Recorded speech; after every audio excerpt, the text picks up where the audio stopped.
Everyone. I'm using a different recording platform called Camtasia, so let's hope it works. I've had some trouble with it in the past, but I want to give it another shot, so let's hope it works.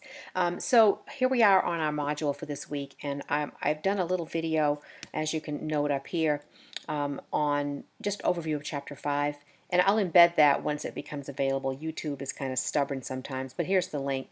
And I referenced a link, article I read about tough teachers, and I found that link, so I've given that to you here as well. Then, of course, you're going to read Chapter 5.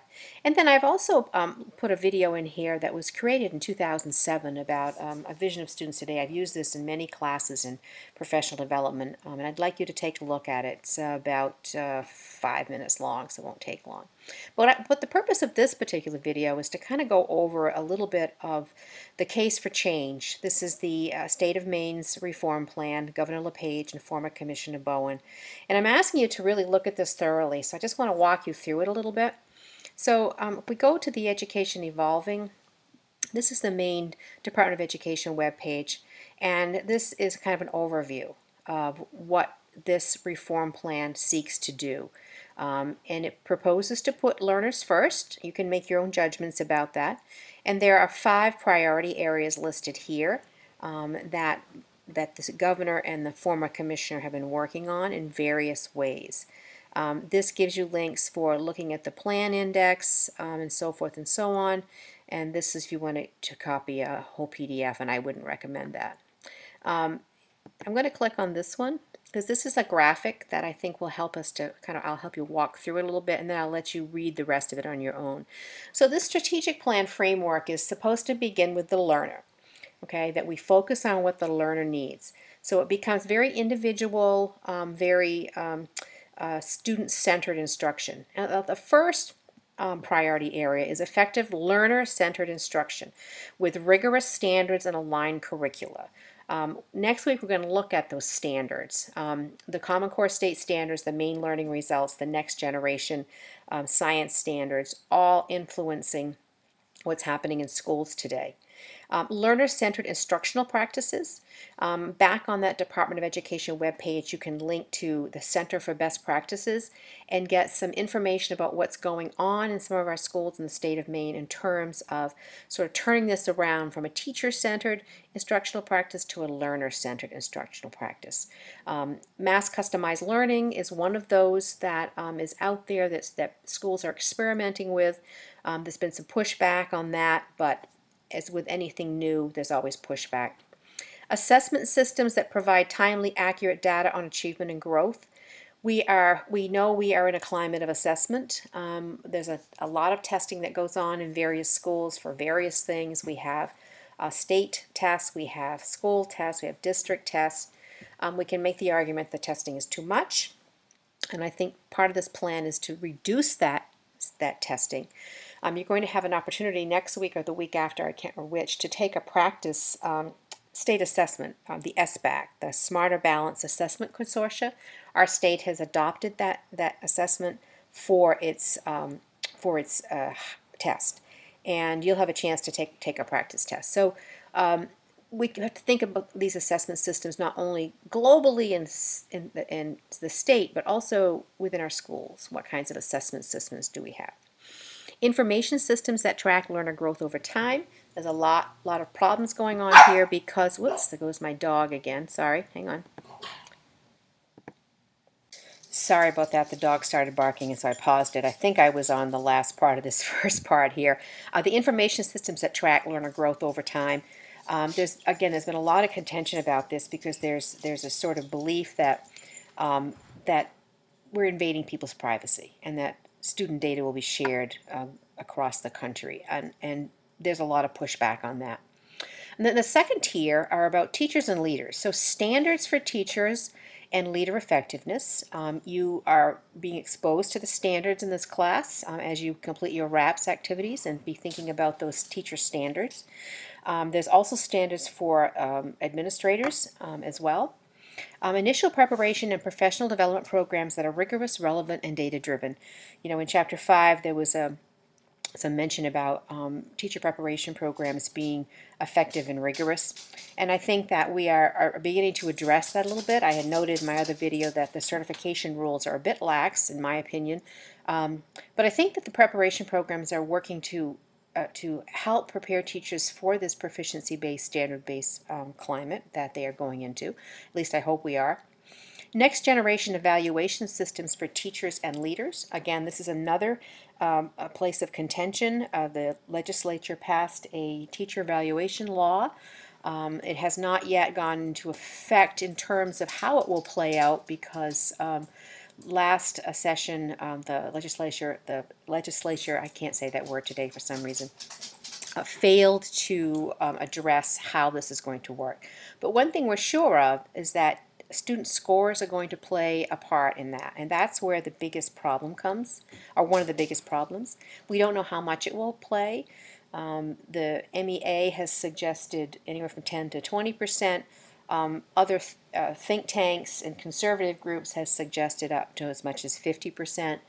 I think the voice of reason will probably prevail here, and it will be closer to the 20 to 25%, but I don't know that. That's just my own sense of it in being part of the conversation about what will happen there. Again, this is going to happen. We have teacher evaluations now, but they're sort of varied across districts and schools, and this is meant to standardize those evaluations. Multiple pathways for learner achievement. This is something that our governor and our former commissioner really pushed hard for.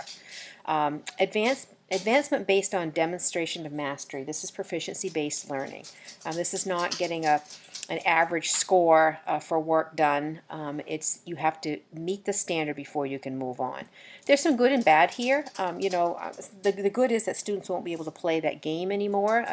Well, hopefully anyway, where they can judge and calculate what they can do and what they don't have to do in order to pass the class. But then again, proficiency on every single standard can be awfully tedious. So we'll see how it all works. Student voice and choice in the demonstration of learning. This is actually one piece I really applaud. Again, I don't think we listen to students enough, and I think they should have a voice in how they show their mastery of learning. So it's not just the teacher imposing a project or a test, it's the teacher and learner together, and parent deciding how the student will best demonstrate their learning. Expanded learning options, and this includes things like charter schools, magnet schools, vouchers, school choice, virtual schools, and so forth and so on. Anytime, anywhere learning, apprenticeships, that maybe school isn't just a place you go. School is more of a mindset where you learn in the community, you learn with others, you learn maybe some things by yourself, so it becomes a more dynamic learning atmosphere. And then the fourth level here is comprehensive school and community supports, effective and efficient services for learners with special needs. Absolutely. We have a pretty good system in place. It can be improved. Coordinated health and wellness programs. Again, wonderful idea. My question is who's going to fund it? Where is the money coming from? A commitment to community and family engagement, absolutely.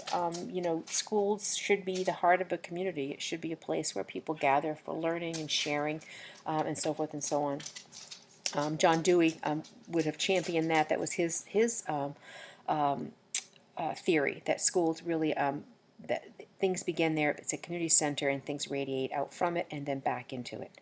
Career and workforce partnerships. This speaks again to apprenticeships, where students are learning about the world of work while they're still in school. Then the last one is coordinated effective state support, seamless integration of educational programs from early childhood into adulthood.